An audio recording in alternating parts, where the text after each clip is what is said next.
Hello guys, how's it going? My name is Dalrin, and in today's video we'll be exploring one of the parts of the new expansion, Battle for Azeroth. I want to cover this whole expansion, at least what we know so far, in bits and pieces, just to give you guys as many videos to look for if you look for something particular, whether it be PvP, the new artifact type of mechanic, the races and whatnot. So a lot of these videos are going to be split up, but in today's video we'll be talking on something specific.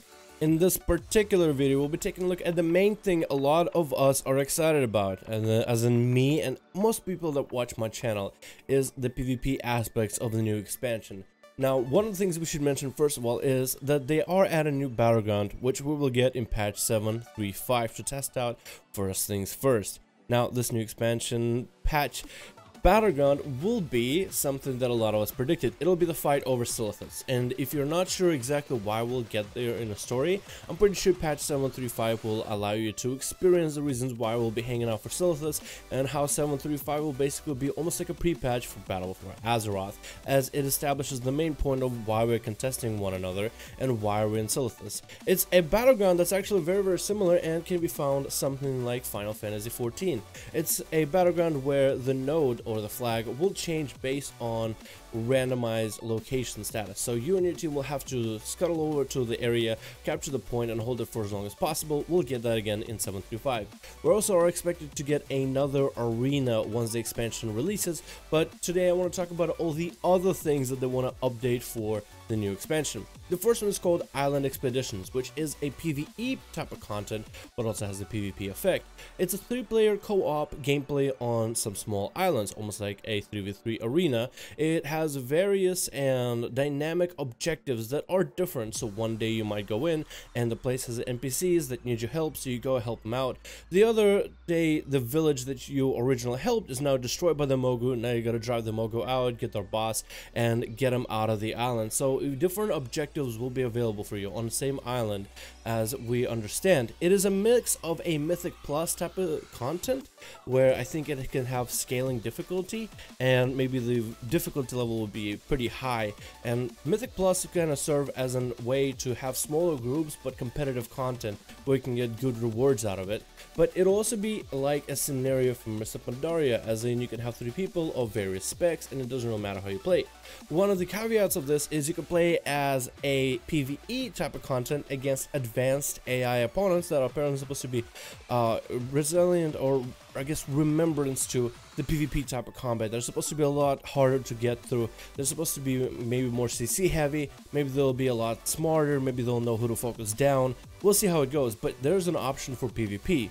So I could see something like this, an Island Expedition with a PvE objective, but a PvP playstyle where you're trying to compete against other players, which has been successful in other games that promote PvP, where there's a clear PvE objective while you use the PvP as a means to slow down your enemies and get ahead of them. So I think that'll be awesome. The next one is going to be Warfronts, which is the large-scale, big old Ashen style gameplay, hopefully without the trash. Large-scale conflict on the home front, and they said it's going to be an RTS style of PvP.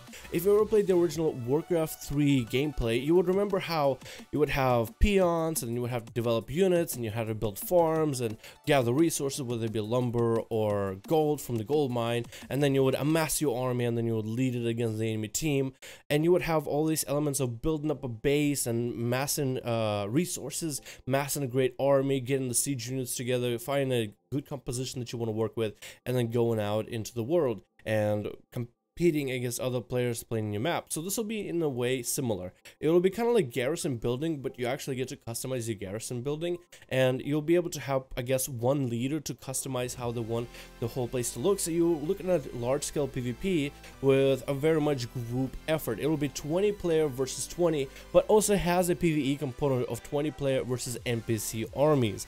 I'm hoping that this will be more of a PvP thing, where players will be more encouraged to do the player versus player alternative, or maybe better rewards, which is something I'll get to in a second. But I like how there's an option for the NPC, since this whole expansion does seem like mostly a PvP expansion. It seems like the PvE guys get to do what PvPers would do, and they have that NPC alternatives. It's almost like the PvE is the alternative to the PvP, which I kind of love. So one of the things in Warfronts you'll be able to do is build structures, research upgrades, and lead troops.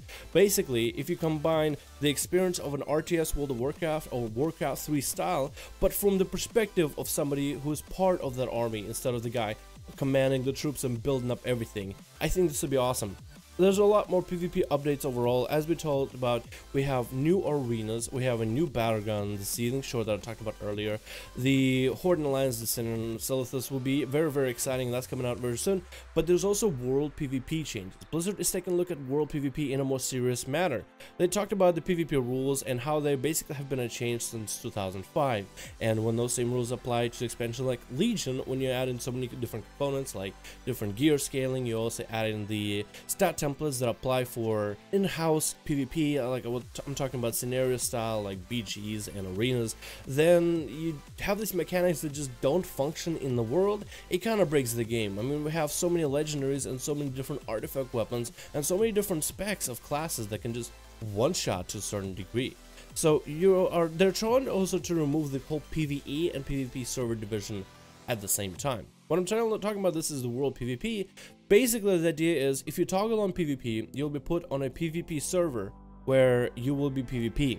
But if you are on if you want to have a quest and experience on a PvE server where you're not going to be contested by players, you can toggle on PvE option. So there won't be a difference between servers as a PvP server versus PvE server, because, for example, Illidan is a PvP server, but I rarely see any alliance, and if I do, it's usually people trying to get the ults, and they're usually very one-shottable because they don't just have enough gear at all. So for somebody like me to be able to toggle PvP and actually see a lot more Alliance players and a lot more Horde players out and about and a lot more skirmishes possibilities to be had, then I feel like that's more of a great experience. But if I just want to go and get my dailies done and I want to turn off PvP and just do PvE stuff with a couple buddies just to get something out of the way, then that's an option. So they are talking about world PvP in a more serious light, which is a good thing.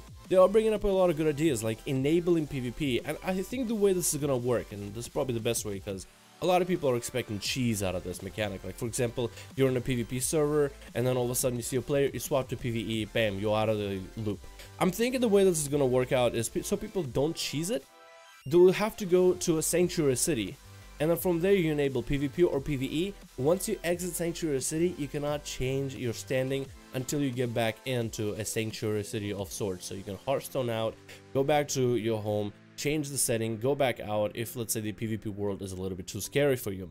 They also want to have individual choices to opt in for PvP with bonuses to offset the inefficiency. For example, let's say you go out just to get some farm done, or you go to get some world quest done, but every 5 seconds you go outside, there's an NPC, there's a player out there, so that's a chance for somebody that might gank you. Maybe you want to just go out and farm 10 iron ores, but a rogue just keeps stabbing you back to back to back.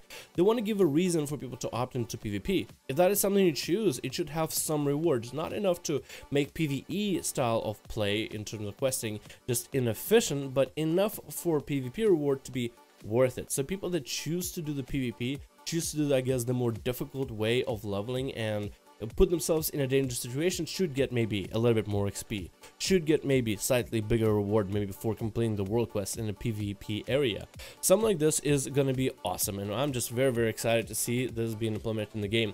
So this is all the new things we have for PvP. They haven't talked about class changes, they haven't talked about class balancing, they didn't talk about the honor towns, if it will stay or how they'll be adjusted, or how classes will be balanced for PvP yet. So this is everything we have so far, and I'm just happy to bring it to you guys. Let me know what you think about all the changes coming for this part of the video, for Battle for Azeroth PvP part, in the comments below. I'd like to hear your guys' opinions. If you like the video, give it a like, because it helps share this video to everybody so more people can know on all the changes happening for PvP, and subscribe to the channel because I'll be covering this expansion very closely. So if you want to be updated, I'm probably going to be one of the first few guys to make a video on it, so stay tuned. Thank you guys so much for watching. I hope you enjoyed, and I'll see all of you in the next video.